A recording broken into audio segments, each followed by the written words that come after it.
What is good? We're back.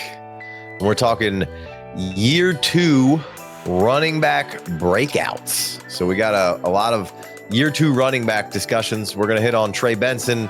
We're going to hit on Guerendo. We're going to talk Ray Davis. We're going to talk Jaylen Wright. We're going to talk Braelon Allen, a little bonus, Isaiah Davis. So we got a lot to cover today. We're going to go a little Marshawn Lloyd at the end. And then at the end, after we go through, talk about their situation, their ADP, what we like, what we don't like about what we could be seeing from this year, we'll run through and rank them real quick, kind of rapid fire at the end. Chev, how you doing? You know me, brother. Any day on this side of the dirt's a good one. That's right. That's right. How you feeling about these year 2 guys? I mean, so when we're talking about the year 2 guys, we got the surprises. You know, we're not going to talk about, spoiler alert, we're not going to talk about Bucky Irving or Tyrone Tracy. They've already broken out. But, right. You know, I feel like there's still a lot of potential here. You got some really athletic guys. You got some guys who are just good at American tackle football that just might not. A lot of these guys just don't have the readily apparent opportunity to be breakouts for fantasy. But the requisite talent is there. And we're going to tell you a little bit more about that today. Exactly. I think that was a good way to sum it up. You know, we have a lot of dynasty owners, you know, they're short like leprechauns with patience, right? Shout out Biggie.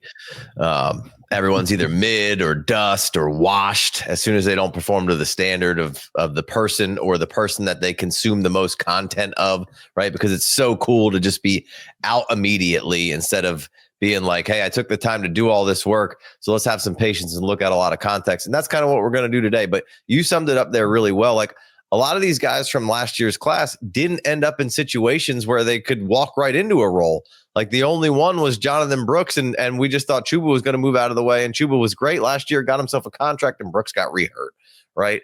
So a lot of these guys that we just mentioned all waltzed into behind an incumbent running back who is an RB1, right? And I got these ordered in ADP to walk through them the first time, and then we'll kind of rank them afterwards, like I said. So Trey Benson, first one off the rip, he's got 11.2 ADP, and we're talking dynasty here, but all of this information, easy to digest for redraft as well, right? It help you make decisions on which guys to bet on in your late rounds in redraft to draft other people's handcuffs or your own handcuffs, right? So this is information that can go either way for you. We're 11.2 is his super flex tight end premium FFD ADP Trey Benson, and again behind James Conner.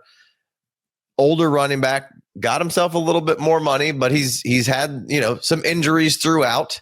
And we saw, you know, Trey Benson detractors make a big deal out of his week 2 performance against the LA Rams, where Benson posted an awful game log, 11 attempts, 10 yards, 0.9 yards per attempt. But again, you got to contextualize things, right? The Cards were up by 30 points in that game. The Rams were all in on stopping the run. And by the end of the year, we saw how good that Rams defensive line was, right? Yeah. Yeah. I mean, we're writing the obituary on Trey Benson way, way too early. I mean, he's got the, again, you'll hear me reference this quite a bit. He's got the requisite size and speed. He was a breakaway phenomenon in college. So let's just be a little patient. I've been firmly in the buy camp for Trey Benson because of some of the health concerns that may arise with James Conner and, the pushed out age cliff that we could be dealing with. But James Conner's in his age of 30 season. He's coming off a career high in touches, yards from scrimmage, games played. There's worse picks you could make in round 11 than Trey Benson. Yeah, you're making the pick in 11 at Trey Benson because you believe in the talent and you believe that, hey, he could eat into a little more of Connor's work this year. And then if, God forbid, something happens to Connor, he should be able to come right in. If you look at Benson's stats and film from week 2 on, where you had that terrible 0.9 yards per attempt, I thought you continue to see him making strides in the right direction, getting more comfortable, confident with his decision making. And a big part of him is he seemingly got stronger, right? I thought he had a bunch of tough attempts and shrugged off first contact really well, just getting more confident. But Benson from week 3 on 49 attempts, he had 268 yards and had 5.47 yards per carry. If you take out that awful 0.9 in his second game, which anybody who didn't like Benson, it was all over Twitter, all over anything. Anybody who thought Benson stunk was like, see, he stinks. And it's like, dude, it was game 2. Relax. And then again, like I said, we figured out how good that Rams D-line was, especially they were just young and figuring things out. And Cards are up by 30. So if you take game 1 and 2 out, you go from there on out. He averaged 5.47 yards per carry is freshman year as an NFL player. That's really solid. Cards were 11 in rush attempts, 7th in rush yards, 2nd in yards per carry, tied with the Bucks, 7th in rush yards per game, 144. 8th in rush TDs with 18. That's per StatMuse. So what I'm saying here is they wanted to establish it. Drew Petzing certainly seemed to put an emphasis on being able to lean on a strong run game in his second year of play calling. Arizona was 9th in 12 personnel at 29.5% or 29.15%. Second and 13 with 14.48%. To give you an idea where the rest of the league sits, the 5 teams ranked below them were at 5% or less in 13. So 14% in 13 is a ton. And then they were 27th in 11, which is 3 wide receiver sets, 50.59. I say all that because they're going to be in bigger sets, and that's all just leaning more in towards, hey, a lot of stuff we're doing is going to work off of the run game, right? That's why Trey Benson's so interesting. That's why James Conner had such a good year last year by staying healthy, because they wanted to establish it. They did, and it's right now the backbone of kind of where Arizona stands. Yeah, without question. So they want to establish it. Drew Petzing, locked and loaded. He's off the Stefanski tree. They're using a ton of multi tight end packages. They're going to be in heavy personnel. They're going to out beef you up front, pause if needed, and they're trying to run the ball. Now, the issue comes in where we have to, in order for us to project a role for Trey Benson, we've got to get James Conner out of the way. And that's just not something that he just seems willing to do right now today. Now, I don't think that he's going to hold up for a full 16, 17. I think he played 16 last year. I think he actually started 17, but he only played fully in 16. But anyway, the point is, Trey Benson, to me, he was one of my favorite running backs coming out. And I think that this is the point where you need to be buying, because his price is going to have a Tyjae Spears post Derrick Henry release or whatever. He's going to have that type of jump the moment that there's no James Conner in front of him. So he's going to go from an 11th round pick to probably like a 6th round pick in our ADP just with the release of James Conner. So people believe in the talent. They just don't believe in the opportunity. And I'm perfectly fine with it. I mean, he had 350 total yards. He averaged 10 yards a catch last year. This is very limited opportunity, but outside of the week 2 debacle that you mentioned, which that happens to running backs. Saquon has a 13 carry, 0 yard performance on his, that's on the docket. Same guy that just rushed for 2,000 yards, rushed for 0 yards on 1 yard on 13 carries against the Jets. Look it up if you don't believe me. So I'm not saying that he's Saquon Barkley, but I'm saying you can't just take a sample of just, man, maybe he didn't have it that day and say, okay, he's just not good. So I refuse to believe that. I think that Trey Benson is going to represent himself very well in his opportunities. If it's in, a backup role, a relief role to James Conner, then that's what it's going to be. If for some reason he ends up with a lion's share, I feel like he has the talent to be a league winner. We'll be back with more FFD after a short commercial break. If you're as serious as we are about Dynasty, you gotta be playing on FFPC. They are now the proud home of over 2,000 Dynasty leagues, and not a single league has ever folded. Incredible. Drafts are kicking off every day, so go over to myffpc.com and take your game to the next level. New users get $25 off their first league using code FFD. Holler at your boys. Yeah, no, I'm with you. That's what's interesting. And they got an out in James Conner's contract next year with 2.5 dead cap. And we'll see where James Conner ends up this year. We'll see if I hate to project any injuries or anything on anybody, but 236 carries was the most he's ever had in his career. James Conner, that is, and he went over 1,000 yards, had 4.6 a carry. I would be shocked if James Conner comes in here and has 236 more carries this season, right? I think at the least you see Trey Benson eat into, a little bit more of that threshold, keep Connor down under the 200 mark and get a little bit more for Benson, get him ramped up. And, maybe even on games where Benson's got it going, you see even more a little bit of Benson. So I think now is the time to get in on Benson. He's an explosive player. He ran really fast at the combine. And when you watch him, and he's also a really underrated pass catcher. I feel like that was an underrated part of his game coming out of college. I thought he was pretty good as a pass catcher, like really good concentration and focus when the ball came his way. Yeah. He can function as a Tevin Coleman style guy in this offense, like to where we're just not going to overload James Conner with all his touches. I can see a Tevin Coleman with the second year Shanahan was at ATL. I could see him forming out that type of role if that's where the Cardinals choose to go, if that's where Drew Petzing chooses to go. Now they've used Conner as a workhorse for the last 2 years, and he's been great for fantasy. His price point and redraft is incredible, but we've got to see around the curve. Like the end, he's closer to the end than he is beginning. And I feel like this is the answer for what happens at the end. And they've got good capital on them, right? As far as draft capital as the Arizona 92nd Cardinals. pick, yep. I think you start seeing more Benson this year, and then maybe even a takeover next year. So I like it. I think he's going to end up ranked pretty high at the end of this show. All right, Issac Guerendo coming in at 1409 ADP. He's second kind of on the list of guys as we walk through FFD ADP for Dynasty. To me, I don't think this is a long conversation. Pretty much we saw what happens if he gets an opportunity in this offense.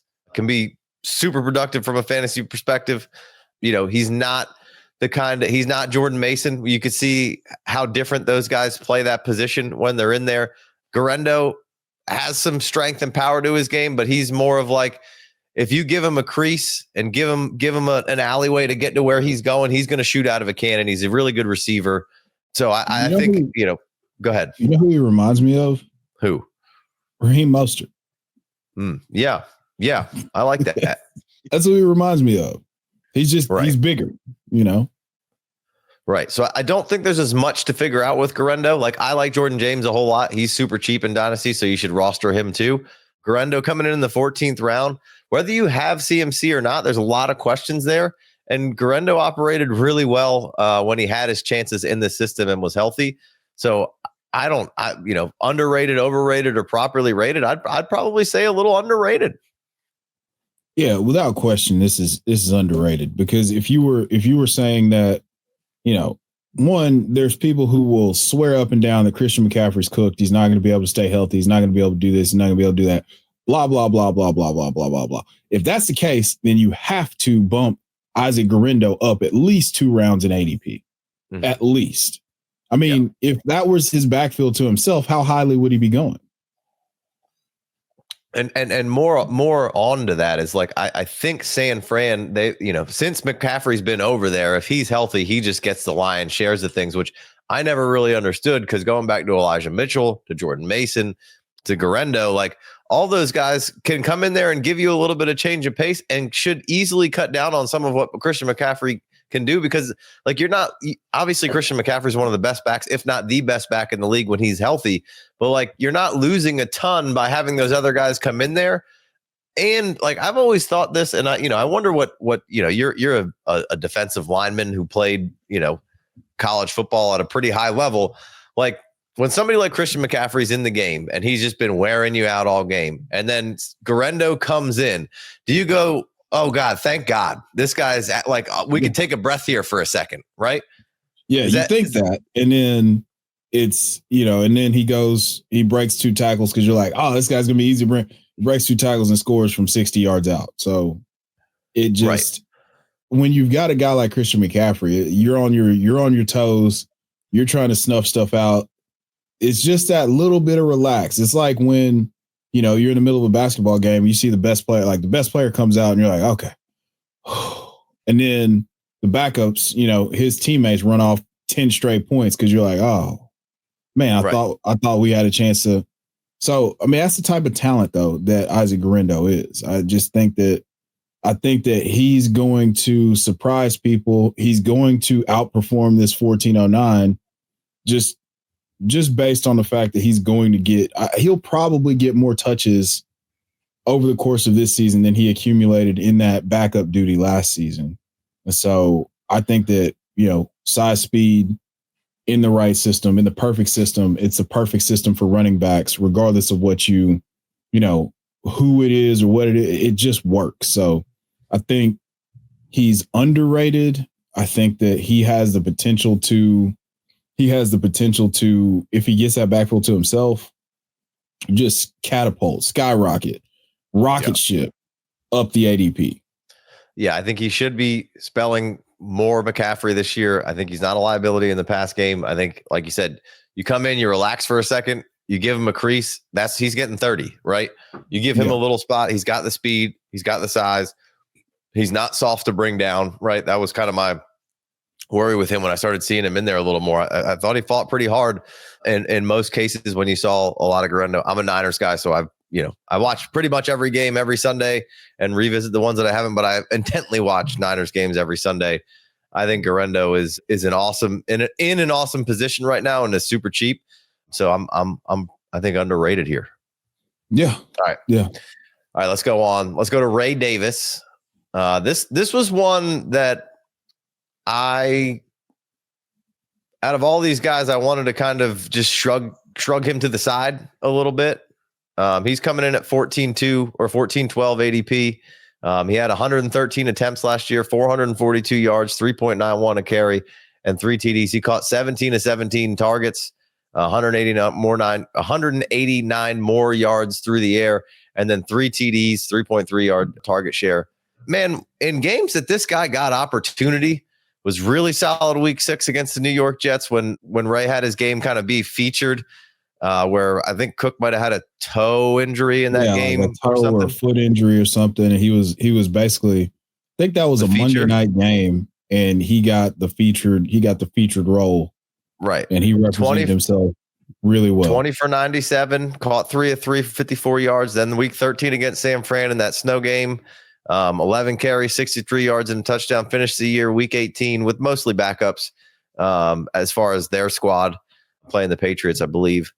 15 attempts, 64 yards, and then another reception TD. So every time Ray got a shot, he was really good. And he's one of these, the second year backs that I definitely wasn't quite as high on. But then, man, every time I went back and watched every snap from Ray before we did this show, and impressive.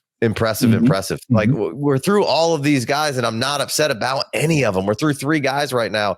And man, oh man, like, Big Co is jazzed up for Ray Davis right now because of the Cook contract situation. I don't think we need to really worry about that too much. I think Cook's going to be there and Cook's going to play.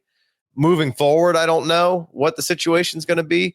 What are your thoughts on Ray Davis? Because I came away not being a denier and not being able to deny him anymore. No, I was a big Ray Davis guy through the process, and he represented himself really well last year. I think that is what probably, if I had to, 10,000 foot view, looking at the Bills organization, them having just paid Josh Allen that $330 million contract, they're looking to shave some salary, where they can. And if James Cook's going to demand $20 million a year or whatever he says he wants, you've got a guy like Ray Davis that, every single time that you've given him the ball, he looks like he's got juice. He caught the ball well when given the opportunity. I really like Ray Davis. And going in the 14th round, again, the contract uncertainty, this isn't, to me, I wasn't a Blake Corum guy, which we're going to talk about. I do like Jarquez Hunter a lot, but Ray Davis, to me, is in a completely different category than both of those guys. Like, I've seen him be awesome on an NFL field, and I think that he's earned himself more opportunities because of that.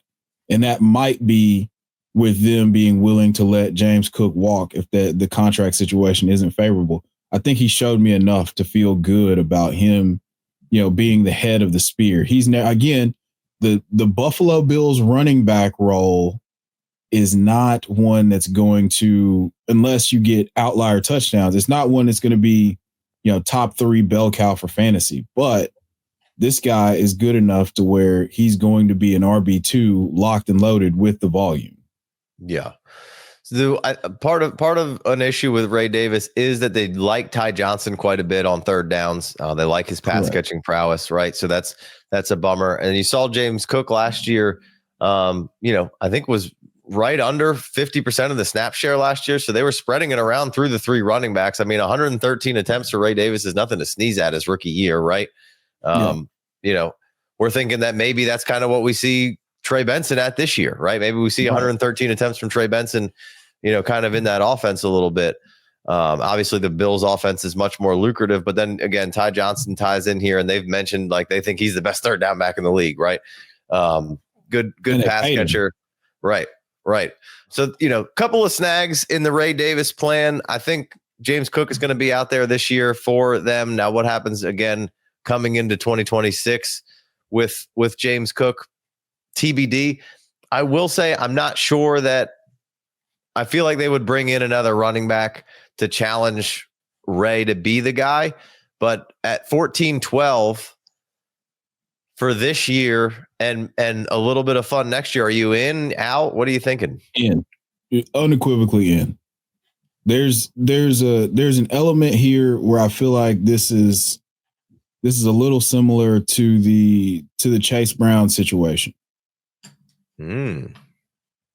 That's how good I feel about Ray Davis.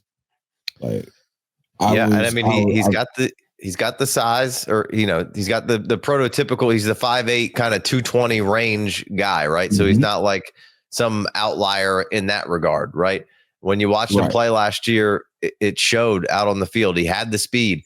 He made a great grab in that Jets game with Allen rolling to his right with some flags on the play. Just made a ridiculous snag to kind of move that ball down the field. Made some really good runs throughout, as the season kind of wore on. And like I said, featured opportunity was really good. So nothing to not like about Ray Davis kind of moving forward here. So be interested to see at the end when we kind of rapid fire rank these guys where Ray ends up for you. All right.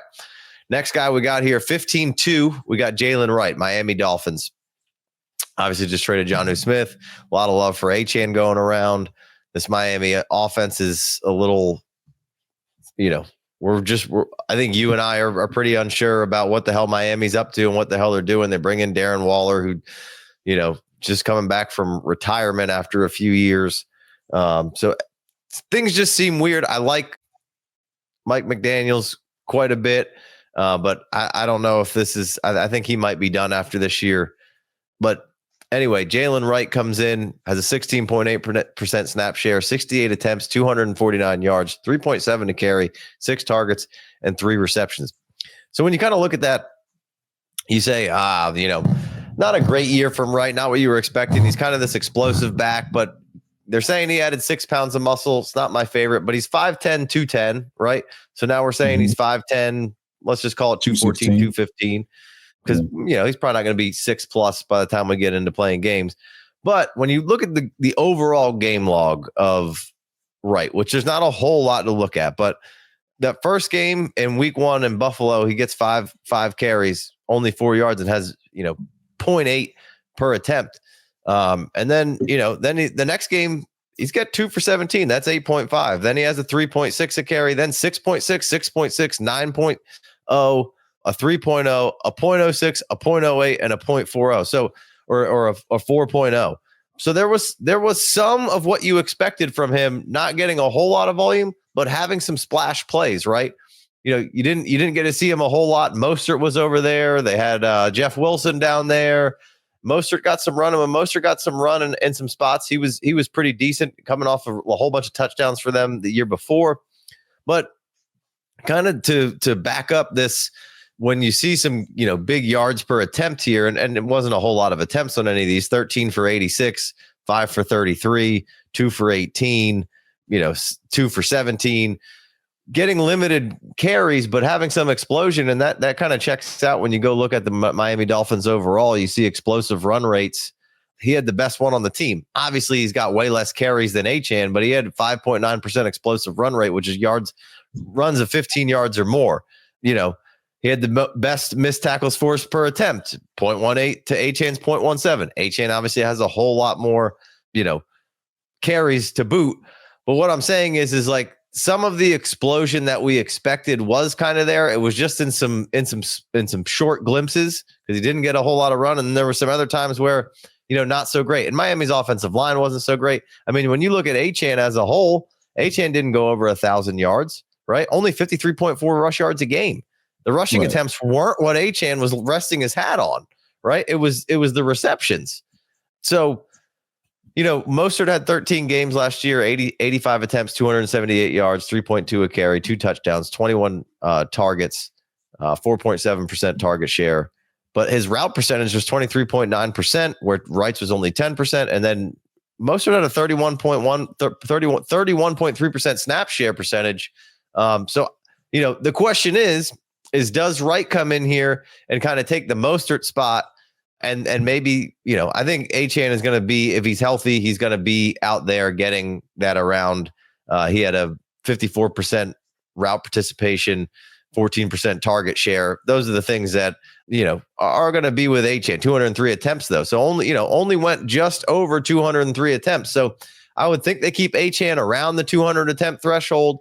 Whether or not they run the ball a little more, if their offense was a little bit more productive, they might have some more runs throughout the game there, leaning more towards maybe seeing some more attempts. So do you think that Wright comes in with the addition of Madison and the addition of Ollie Gordon and comes in here and can scoop up the Mostert stuff, keep up some of the stuff that he was getting and be in a Ray Davis type situation where he sees 100+ attempts in year 2? And then if anything should happen to Achane, does he assume a number 1 role, or do they divvy it up between multiple players?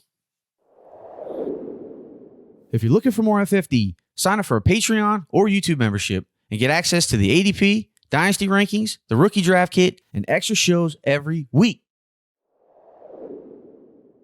I think that they're going to divvy it up between multiple players. I mean, they kind of alluded to that a little bit when we're talking about, the way that it kind of breaks down. Now, they're not going to, I think Achane obviously is the pack leader and he has the receiving versatility to line up, alignment wise, line up out wide. So you could have both of those guys on the field at the same time.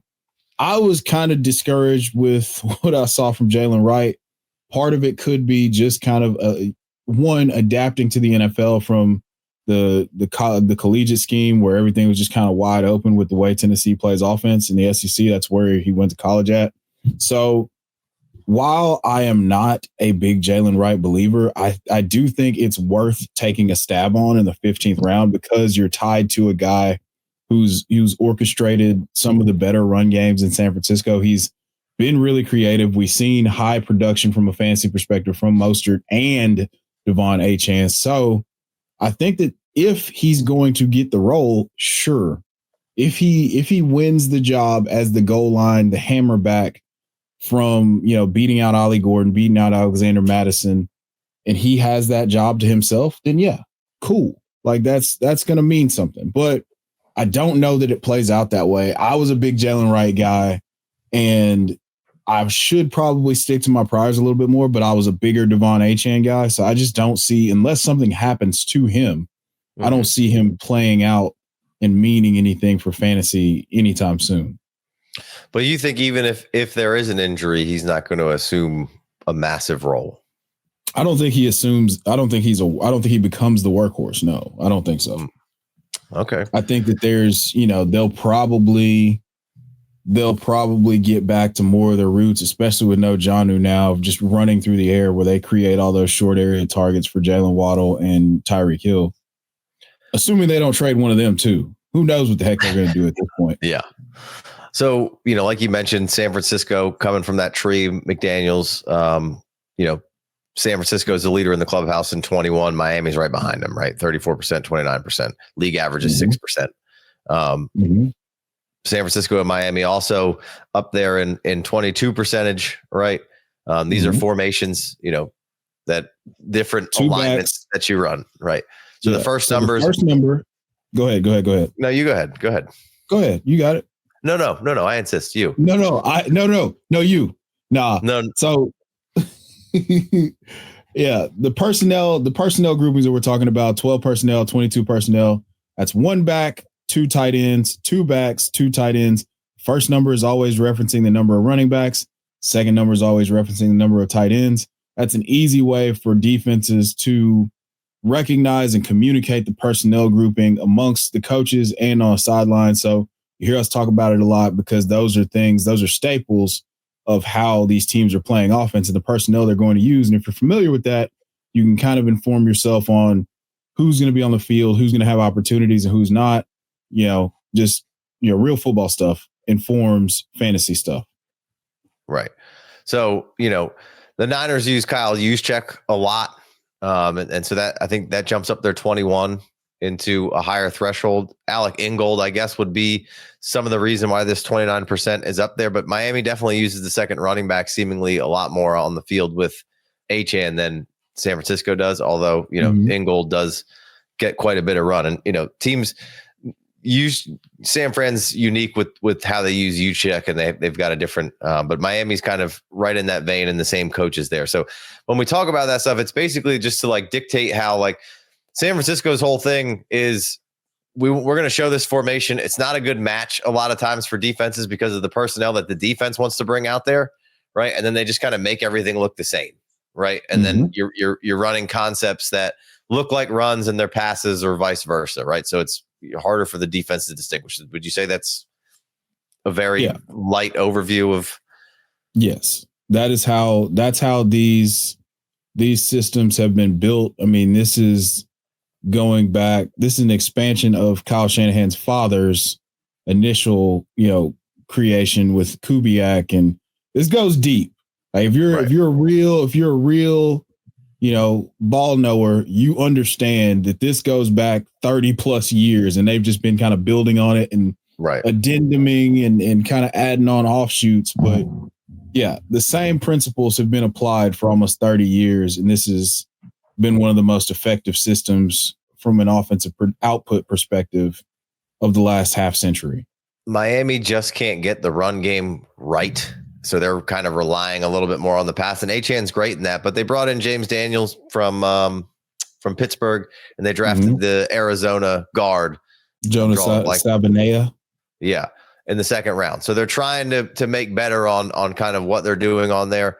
And if they can upgrade the offensive line and keep it semi-healthy, I think you could see a better running attack, as well as I think what's really important for Jaylen Wright is to establish to keep building on those explosives. And I feel like if they can see those explosives keep mounting up and him start doing the little things better. And I do think going through and watching, there were some times where you're like, what are you doing? There's other times where it really shows up, and he was playing some good running back. Right. Oh, yeah.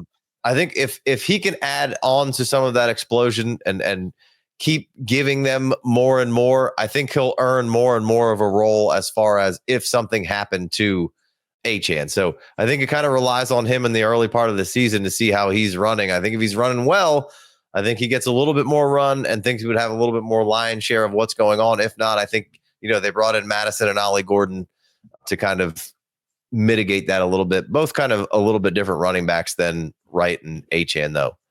Yeah. No, I'm with you. All right. All right. Let's keep it moving. We got Braelon Allen coming in at the 1507 in the ADP. He came in as somebody that I was real excited about. And if you watch the first part of kind of what went on last year with the Jets, there were people in his rookie campaign even questioning whether or not he should be getting even more in a bigger role, right? Week 2 against Tennessee, week 3 against New England, week 4 against Denver, and then week 5 struggled to average more than 3 yards per carry. And then, really didn't do much as kind of time went on. The reason I was interested in Braelon Allen so much, the Jets were last in rushing attempts last season. I'm assuming that's going to change. You get the addition of Fields, the projection of this offensive line, right? You got a new coaching staff headed up by a defensive guy in Aaron Glenn. He brought in the pass game coordinator, Tanner Enstrand from Detroit. And if you aren't familiar, Tanner goes back to ties with Jim Harbaugh at San Diego State, and then at Michigan, and then he went over to Detroit and spent time with Ben Johnson, right? So lot of good lineage of how to use running backs, right? And the importance of how to use them. So I thought Braelon Allen could really have an opportunity to spell Brees, kind of work in there with Brees. Like I said, started off really strong and then kind of faded as time went on. Really did seem to fade. Understandably so. 20-year-old guy coming into the league first year as a pro, right? That's right. Wild. Think about being 20 again. And some of you might even be 20 right now. Think about being in that position. While he should grow and develop, I thought some really solid things in his first year. But when I really deep dove into this, I feel like we should be putting more respect on Isaiah Davis's name, man. Down the stretch, he outperformed Allen everywhere. Davis really didn't get a carry until week 14. And in that time, Davis and Allen had the same amount of touches, and Davis lapped Allen in rushing production. 25 attempts for Isaiah Davis. With 25 attempts, 152 yards, 6.8 yards an attempt, 8 targets, 5 catches, and 37 yards. Whereas Braelon Allen had 25 attempts, 94 yards, 3.76 a carry, 9 targets, 7 receptions, 51 yards. Is that the end all be all? Absolutely not. But as I started going down this lane, watching both of those guys, I started recalling, oh yeah, Isaiah Davis did have a really good back end of that. Oh yeah, that was a nice run. Isaiah Davis was awesome. And for the Jackrabbits, I'm drawing a blank. South Dakota State. South Dakota State, yes, sir. He was awesome. And we have a new staff who isn't tied to who they picked where, when, or how. They're just going to come in here and evaluate on talent. And while I came in here wanting to be super bullish on Braelon Allen, I find myself being super bullish on Isaiah Davis, who's a 20th round pick. Am I taking crazy pills? What's your thoughts on Braelon Allen in this attack? If we're being totally honest, obviously my thoughts are 1000% on the, hey, Breece Hall is a massive buy side. Sure. So with that being the case, I find myself looking at these two guys and like, which one would I rather take a swing on? It's the guy that's cheaper.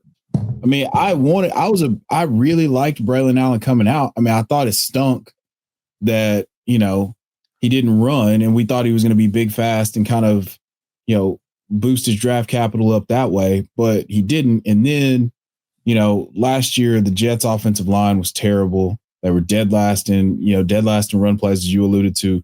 So I would rather I'm going to take the stab on handcuffing Breece Hall with Isaiah Davis based on the things that one, he looked better down the stretch, and two, I'm going to take the cheaper option. If we're talking about, Breece Hall insurance, I'll just take the cheaper option. Yeah. And I think we're probably, unless the trade happens, I do think Breece has the lion's shares of the carry. Braelon Allen is a size, speed freak. Look, is a lot of fun. Still super young.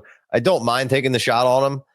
But Isaiah Davis has to be on your radar as somebody that's just a free square right now that you should absolutely be looking at in dynasty circles. Redraft, you don't have to look at him right now. And look, Braelon Allen could come out here, grab a hold of the second thing, and they could have a Montgomery Gibbs kind of split going on between those two guys, and Isaiah Davis is nothing. But a little bit of love for Isaiah Davis in the minicamp scenarios, and Isaiah Davis finished the season really strong last year. So keep an eye on Isaiah Davis. All right, last but not least here on the second year breakouts that I want to talk about. I'm going to skip over Will Shipley for now. I'm going to skip over Blake Corum for now. I'm going to skip over Audric Estime for now. Jonathan Brooks is hurt for a whole season. I want to talk to Marshawn Lloyd. I know he's not your favorite guy, Chev, but where did we get that from? I don't think you're a huge Marshawn Lloyd guy. It's not that I'm not a huge Marshawn Lloyd guy. It's just that Josh Jacobs is awesome. Josh Jacobs is indeed awesome. Marshawn Lloyd coming in at 1610. So he's the last guy in ADP as far as all the guys that we're going to touch on today. Last guy on the docket. So Marshawn Lloyd, there's no tape to watch, right? I watched tape on all those other guys. There's no Marshawn Lloyd tape. You got to go back to South Carolina or USC. But he comes into camp, and last year he gets a hip injury. Then he has a hamstring injury in the preseason. Then an ankle in week 2. Then he's finally coming back from the ankle. Appendectomy happens. Then he comes back from that, and then he comes back with the hamstring, and he goes on IR. So Marshawn Lloyd, marred injury season. Year 1, it's a disaster for him, right? Stinks. But they make no additions really to this backfield. They have Emmanuel Wilson, who they had last year, and maybe Chris Brooks. Is that who else is on the team? So Marshawn Lloyd's coming back. Him and Jacobs building a relationship. Jacobs is loving all the work that Marshawn Lloyd comes in is putting in, and of course we're going to be the best duo in the league. Yada yada yada. But that's the part I wanted to talk about. Is because this is the first time since Matt LaFleur, I mean, I just went back to 21, has been the caller of offenses for Green Bay, where you've just had this guy come in, and which I loved every minute of it, because once again, we started the show with this, and I'll end it. The kids were saying Josh Jacobs was washed because he was in Vegas and he stunk and he wasn't this and he wasn't that. And he, all he had done basically for you ungrateful jerks, is be an RB1 when he plays games. Throughout a big chunk of his career. Like in an untenable situation. Right. Comes in here, has like 319 carries, 1,400 yards, 44 targets, 39 receptions, and, a chunk of TDs. And really, they had to lean on Jacobs, I think, more than they even anticipated. Obviously, they wanted Marshawn Lloyd to be there, but, we talked about Marshawn Lloyd's injuries. Well, Jordan Love had injuries and then injuries and then injuries, and, wasn't going to play and didn't play, and they had Malik Willis in there, and Josh Jacobs was absolutely huge for the Packers, and he's huge. Like, some people were like, "Oh, this is a 1-year deal. He'll be out next year." And it's like, no.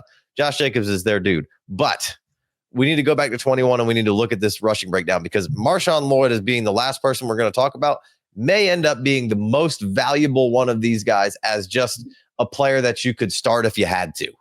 Because when we go back to 21, here's the splits, right? You have Aaron Jones and AJ Dillon. Right. You have one guy getting 183 attempts with 840 yards, 74 targets, and 61 receptions. That's Aaron Jones. Then you have AJ Dillon coming in, getting 194 attempts, 828 yards, 37 targets, 34 receptions. Pretty even split. 183, 194. Obviously, big side of receptions going to Aaron Jones. Aaron Jones is great in the receiving department. Then you come into 22. Aaron Jones, 213 carries, 1,100 yards, 72 more targets, 59 more receptions. AJ Dillon, 186 attempts, 770 yards, 42 targets, 28 receptions. 213, 186. 2023, Aaron Jones, 181 attempts, 882 yards, 49 receptions, or 49 targets, 34 receptions. AJ Dillon, 178 attempts, 613 yards, 26 targets, 22 receptions. Yeah. Where has AJ Dillon been? Right? AJ Dillon is nowhere to be found now. He's had some injuries and this and that. My point is, Marshawn Lloyd, I think, is as good or better than AJ Dillon. Potentially. We don't know, but I think he offers a little bit more explosion, a little bit of something different. This was maybe a little bit of kind of thunder and lightning-esque, if you will. But I find it really, really hard to believe that the Packers are going to come in here year 2 of Jacobs and give Jacobs 319 more carries. I think this is a much closer number to, 250 to 280 for Josh Jacobs. Now, there'll be games where, hey, we got to grind this out. We got to do things. Hey, Josh Jacobs, you're going to be in there. But if Marshawn Lloyd could come out here and have a healthy camp and look pretty good, I'd be willing to wager that Marshawn Lloyd has at least 10 attempts in a lot of games. Yeah. I mean, if we're talking positive game script, I need to go look and see what their total set at. But I mean, we're assuming they're going to be a playoff team. They've been a playoff team, every year except for Aaron Rodgers last year, under Matt LaFleur, if I'm not mistaken. So we're talking about playing winning football. We're talking about a philosophy that's tried and true at this point. I know they had a lot of success with Josh Jacobs and him being the primary, function of the offense, but of course, it's also, we have too many years of data and they spent a 3rd round pick on him. We have too many years in this system. Hell, like going back to his days in Tennessee, Matt LaFleur was having Dion Lewis split carries with Derrick Henry. So he likes using two backs. Look at you, Tennessee guy. Yeah. I mean, I was not a huge Matt LaFleur fan until, I saw the success that he was having in Green Bay, and I was like, maybe he's okay. But a better barber in Green Bay. Yeah. So I think that Marshawn Lloyd is a value where he's going. I'm very bullish on Josh Jacobs this year, but I also 16th round doesn't cost you anything. Like that's not, like you make that pick and you're like, okay, I hope that it turns into something good. Well, I don't think that we can assume that Marshawn Lloyd can't play football. There's nothing that he has fumbling issues and he had health issues. Now, neither one of those things are good for fantasy football. But if we can get past the whole health thing, then we just got to worry about the fumbles. We know that there's an opportunity for him in this offense. So, yeah, 16th round, I'm in on Marshawn Lloyd just because it could be a thing. I still believe in Josh Jacobs.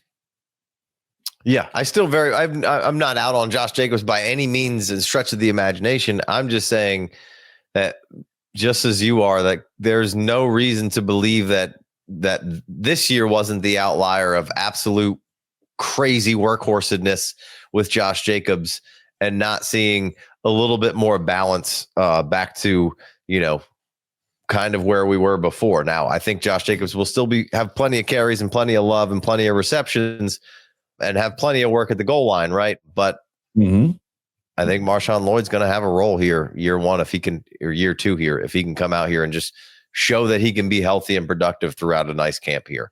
So I think Lloyd is an absolute must draft in your last rounds of best balls and your last rounds of redraft and Dynasty.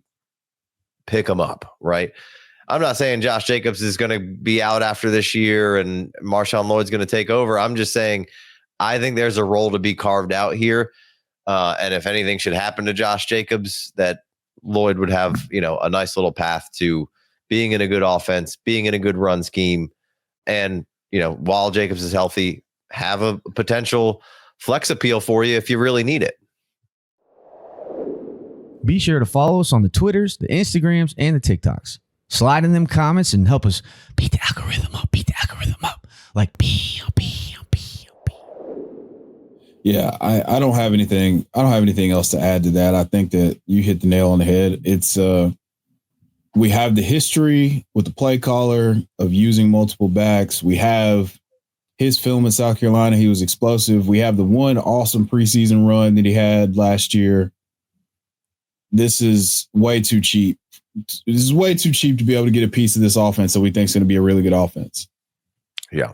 All right. Came to the end here. I'm going to throw these guys out at you. You all right over there? Man, I'm not looking forward to this, but we're going to do it.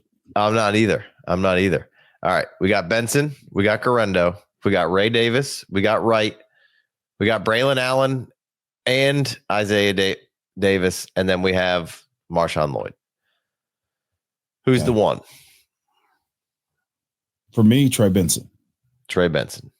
I would tend to agree that he's the one, and Guerendo's the two. Yeah, I have no qualms about that. Who's the three? Or is Guerendo your two? Guerendo's two. Yeah. Okay. I mean, Guerendo's two for me. I think where it gets interesting is three, because we just talked ad nauseum about Marshawn Lloyd and how much that role could be worth. But my heart is squarely set on Ray Davis. All right. You're going to go Ray Davis there. I'm going to go Marshawn Lloyd there, baby. Okay. I'm going Marshawn Lloyd straight. That was minus 10,000 after everything you just said about Marshawn Lloyd. Of course you're going Marshawn Lloyd there. I'm going to go Ray Davis 4. Who you going 4? Okay. Marshawn's my 4. Okay. Who you going 5? Give me Isaiah Davis. Boom, baby. I'm going to go Wright. I'm going Wright. Okay. All right. Give me your last 2. Oh, man. It's gross. All right. Jaylen Wright's last. Braelon Allen's number 6. Golly. I think I might have to change my answer. I think because Wright, like he's one of the only guys that like the incumbent. I mean, we talked about Jacobs and how good Jacobs is, so I don't want to besmirch Jacobs, but like we know that there can be a role for another guy there. Achane, he's taken over right now as the RB1. What's Wright's role? Where is it going to come from? What's it going to be? I think I'm putting Wright last, and I'm going to go Davis, Allen, Wright. Yeah, I mean that's the same. Yeah, yeah. We're just swapping Ray Davis and Lloyd. Yeah. So one's Benson, for both of us.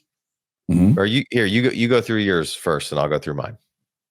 Benson, Guerendo, Ray Davis, Marshawn Lloyd, Isaiah Davis, Braelon Allen, Jaylen Wright. I got the same list. I'm going Benson, Guerendo, Marshawn Lloyd, Ray Davis, Isaiah Davis, Allen, Wright. Yeah. I mean, that makes sense. Yeah. I'm good with that for sure. Damn, I love Jaylen Wright. How did I get here? Yeah. How did I get here?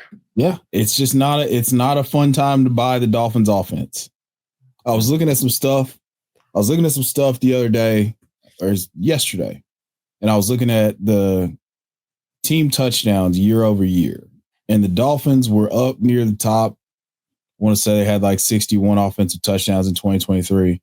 That number cratered. Most of like the top three offenses, Dallas was up there for 2023. The Ravens, I want to say the Ravens, the Lions, maybe like the 49ers are at the top in 2023. And then the Ravens and the Lions were still there in 2024. Cowboys fell off a cliff. Obviously the Dolphins fell off a cliff. But they've got all the same pieces. Like, unless you feel like, what's his name? Mike McDaniel. I'll go to say it, and then I'll start saying Josh, and I'm like, that's not right. Yeah, and then I get the old Ravens D coordinator and the Ravens and the Seahawks head coach all confused in there. Yeah, it's just that's just way too many Mikes and McDaniels and all that shit. But McDougal's and McDonough's and I think that we might be at a good spot to buy the 49ers offense again and buy the Dolphins offense again. Mm-hmm. Yeah. And so, Jaylen Wright being super cheap could be something that's really interesting, And just a year ago, Mostert smushed down Achane value so much by eating up some touchdowns, right? And now we're smitten with Achane because he just caught a bunch of balls. And really, we could be looking at this in year two, where it's like Wright and Achane are splitting a lot more work than we're even comfortable talking about, because for whatever reason, it's working for them, right? Because they don't care what our fantasy team's doing. Like, if they can get back to creating some explosives with Tyreek and Waddle, and that Miami offense can get back from where it was, a year or two ago, and you can keep Tua on the field. And when Tua was on the field, there's all the stats floating around of how Achane's, top 5 fantasy running back. But probably not the best between the tackle grinder, right? We just saw, under 1,000 yards, only 203 attempts, right? Effective when he touches the ball and efficient. But I think there's certainly room for another runner over there. So maybe we're too low on Jaylen Wright, and I love him. And I feel terrible that he's the last of these rankings that we just put out there. Based on the information we have right now, I'm perfectly fine with where he is in my rankings. Mm-hmm. Mm-hmm. All right, man, let's wrap this one up. Hopefully you guys enjoyed it. This is the kind of stuff that I really like, just pulling apart who's doing what, how the roles are, where they're going to be. I think it's a really important part. It's not just a list show of, shiny objects. It's, context, some conversation and some context of what could be. And what do we know, right? At the end of the day, nobody knows anything at this point. But shit, we could get into OTAs and training camp, and Wright's name is just skyrocketing up the board because he looks great with the added muscle, and he's just a hammer out there and exploding all over the place. And this show was, Wright's number one real quick. Boy, do I not like that. But that's why this is fun, man, because, nobody knows anything. Nobody knows anything. Don't let them fool you. Right. Yeah.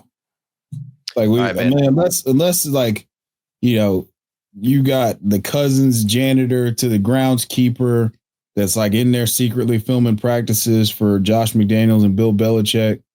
We don't know shit. Right. So let's not pretend to be staunch about some things that we don't know about yet. Right. So we just try to come in here and pick some things apart and talk about some stuff and try to come up with interesting ways to attack and what little avenues we could be to kind of help foreshadow what could be happening on these offenses. So, all right, Chev, where can we find anything else pertaining to the man, the myth, the legend? Chev? This part. Yeah, I forgot about this part. I just threw up the peace sign. Yeah, it's on X, the link tree. It's my Chev90. That's the link. That's my Twitter X handle. And then the link tree is there. Quantum of Chevis. Click that if you want to see everything that's going on. Also, download the League Champ app in the Google Play Store and the App Store. Make sure you do all that. Of course, you can always see Chev here as an esteemed, loved part of this family. We appreciate you. Come on back. Make sure you hit that like button, 5-star review, all that stuff. If you want more of us, there's plenty of stuff over on the Patreon. We got rankings, we got cornerstones, we got rookie rankings, we got ADP, we got mocks popping off. We got redraft ADP that just came out. We're doing redraft mocks over there. And of course, redraft channel here launching soon. So stay tuned. We'll have a podcast feed for that, a whole new podcast feed, and we'll have a whole new channel for that. We got a lot of fun stuff coming up. Make sure you're locked and loaded with the FFD all summer long as things start. We get into those things where things are actually happening, right? And then we'll take you all the way through the football season. And we're going to do some like actual football shows. We're going to launch the football show through the season as well. So we'll be just talking football as well. So a lot of good stuff going on over here. Appreciate you guys. We'll catch you next time. Peace.